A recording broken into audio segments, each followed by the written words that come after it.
वो simple pendulum के time period का फार्मूला याद होना चाहिए आपको बिल्कुल। ठीक है ना, वही लगाएंगे पहले। आपको भी ये स्ट्राइक कर रहा होगा मेरे हिसाब से। 2 पाई √L/G यही होता है क्या, बताइए। सर यही होता है। Yes sir. Yes sir.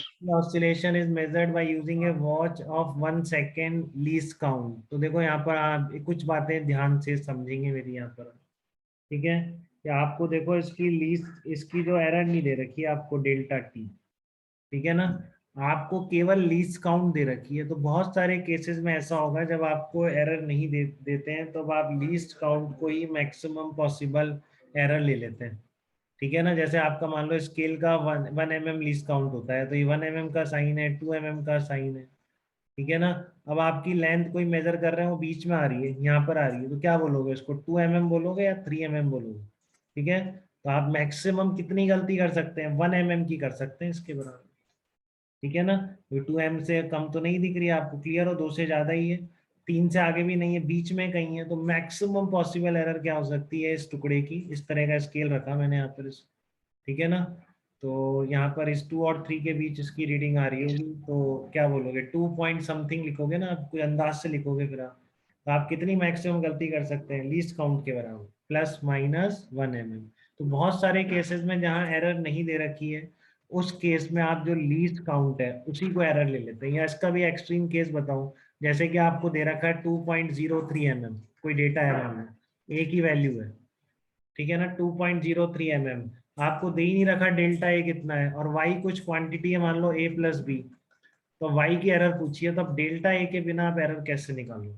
ठीक है, तो ऐसे केसेस में भी आप इसका जो रीडिंग दे रखी है ना, इससे लीस्ट काउंट का अंदाज लगाएंगे 0.01 mm, और आप क्या मान लेंगे, delta A is equal to ±0.01 है। तो एडवांस ने आज तक कभी ऐसा नहीं किया कि हमको ऐसे करना पड़ा है, बट मेंस ने खूब किया है बेटा ये।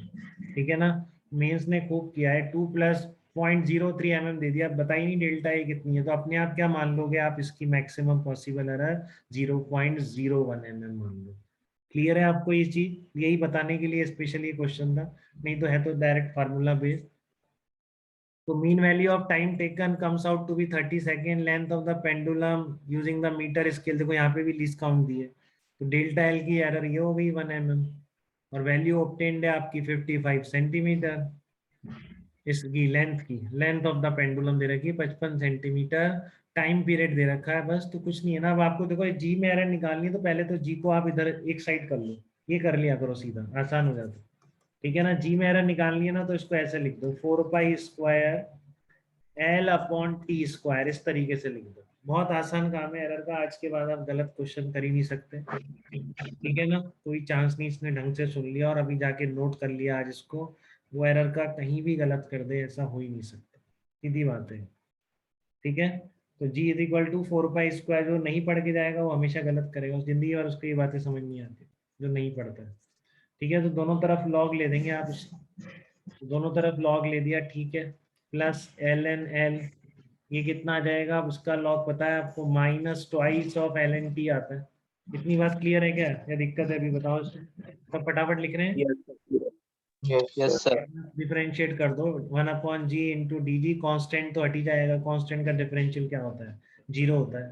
ठीक है ना, तो ये तो हट ही गया, नीचे क्या आ गया, 1/L × डेल्टा L प्लस, अब देखो वही करूंगा मैं पहले, -2 dt, अच्छा dt में लिख रहा हूँ, चलो dt में प्लस ट्वाइस ऑफ -dt/t। अब मैं dt को या d को हटा दूंगा, ठीक है, और डेल्टा से रिप्लेस करूंगा, तो क्या आ जाएगा, ΔG/g। ये बहुत ही आता है बेटा ये पेंडुलम वाली एरर, कुछ भी कुछ क्वेश्चन आए हुए हैं इस पे।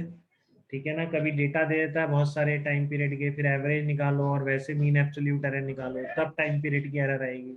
या जैसे इस क्वेश्चन में लीस्ट काउंट दे दी तो उससे एरर निकालो।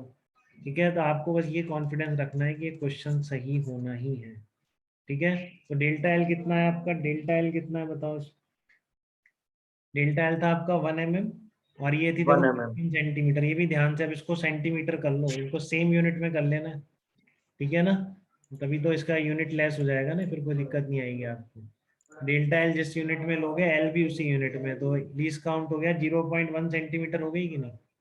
अच्छा, और क्या देखो, परसेंटेज एरर पूछी है ना, तो जी तो कभी ऐसे शुरू में मत निकालने बैठ जाना कि कैलकुलेट कर रहे हैं जबरदस्ती जी की वैल्यू, देख ही नहीं रहे हैं। परसेंटेज एरर पूछिए तो जी तो निकालने की जरूरत ही नहीं है, इंटू 100 कर दो दोनों तरफ, ठीक है। तो ये क्या आ जाएगी, ये आ जाएगी परसेंटेज एरर ऑफ एल, या परसेंटेज ऑफ एल अगर देता डायरेक्टली तो फिर आप सीधी परसेंटेज ही करते थे, अभी आपको लिखनी पड़ेगी, ठीक है ना। तो आपने क्या करा, इंटू 100 कर दिया दोनों तरफ, तो delta L upon L into 100 कितना हो गया, 0.1 अपॉन 55 इंटू 100 हो गया बेटा, plus twice of delta T upon T into 100। Delta T में कितनी एरर दे रखी है इसने, डेल्टा टी कितना दे रखा है, 0.21 होगा ना, या फिर 0.1? एक सेकंड ध्यान से सुनेंगे, mean value of time taken 20 oscillation का दे रखा है आपको, ठीक है ना, 20 ऑसिलेशन का दे रखा है। तो ये मैं अलग से बता देता हूँ आपको, देखो टाइम पीरियड क्या होता है आपको, क्योंकि 20 ऑसिलेशन का टाइम मेजर किया है इसने और वो 30 सेकंड आया है, और यहाँ पर ये टाइम पीरियड है बेटा, ये चीज एक बार ध्यान से समझ लेंगे, नहीं बाद में कंफ्यूज होते रहते हैं।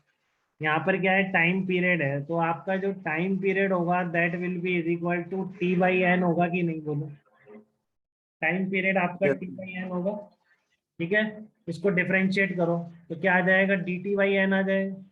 अब डीज को डेल्टा से रिप्लेस कर दो, क्या आ जाएगा, डेल्टा टी बाई एन आ जाएगा। तो एक इक्वेशन तो ये रही और एक इक्वेशन ये रही, देख रहे हैं आप 1 और 2।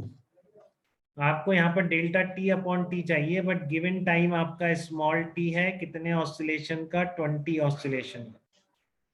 क्लियर है आपको ये चीज, और डी टी भी गिवन है आपको, कितना है डेल्टा टी गिवन है 1 सेकेंड। तो अब आप इसको डिवाइड करो, देखो इक्वेशन 2 अपॉन 1 करो आप, ठीक है ना, इक्वेशन 2 अपॉन 1 करो, upon cap upon small T आ जाएगा। तो एन कट जाएगा ना बेटा हमेशा, ऐसे देख रहे हो आप, तो इससे फर्क नहीं पड़ रहा है इस रिलेशन में, देख रहे हो आप इस चीज को। डेल्टा टी अपॉन टी की वैल्यू क्या है, जो भी जितने भी ऑस्टिलेशन लो कोई फर्क नहीं पड़ता, ठीक है, उससे इंडिपेंडेंट है। डेल्टा टी कितना हो गया आपका, डेल्टा टी है यहाँ पर 1 सेकेंड है ना, और ये कितना है आपका 30 सेकेंड है, तो बस 1 अपॉन 30 आ जाए, तो यहाँ पे कर दो 2 इंटू 1 अपॉन 30 इंटू 100, बस आ गया 0.1 upon 55 into 100 plus 2 into 1/30 into 100, तो यहाँ से आप निकाल देंगे इसको, ये आपका कुछ आ जाएगा 6.848 आ जाएगा, वो कर लेंगे अब आप कैलकुलेशन अभी, ठीक है। बट बात क्लियर है, क्या क्या चीज समझ में आई इस प्रॉब्लम से आपको, इससे आपको समझ में आया कि अगर लीस्ट काउंट दे रखी है तो उसको एरर की तरह यूज कर लो, ठीक है।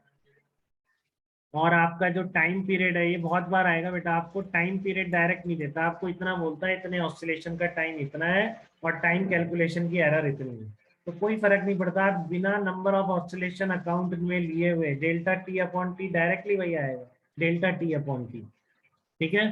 तो नंबर ऑफ ऑसिलेशन से इस पर कोई फर्क नहीं पड़ रहा है, आप डायरेक्टली इसको यूज कर लो, जो टाइम की एरर दे रखी है वो तो डेल्टा टी है, ठीक है ना, और जितना टाइम आया वो नीचे आ जाएगा। ये बात जानना बहुत इंपॉर्टेंट है, ऐसे सारे क्वेश्चंस के लिए बहुत मिलेंगे आप, ठीक है। तो वही कर रखा है मैंने, T is equal to T by N, तो delta T upon T is equal to delta T upon T, तो delta L upon L into 100 plus twice of delta T upon T, तो निकल आएगा ये 6.848% एरर आ जाएगी जी की value, ठीक है, 6.848% एरर आ जाएगी जी की वैल्यू, ठीक है बात एकदम।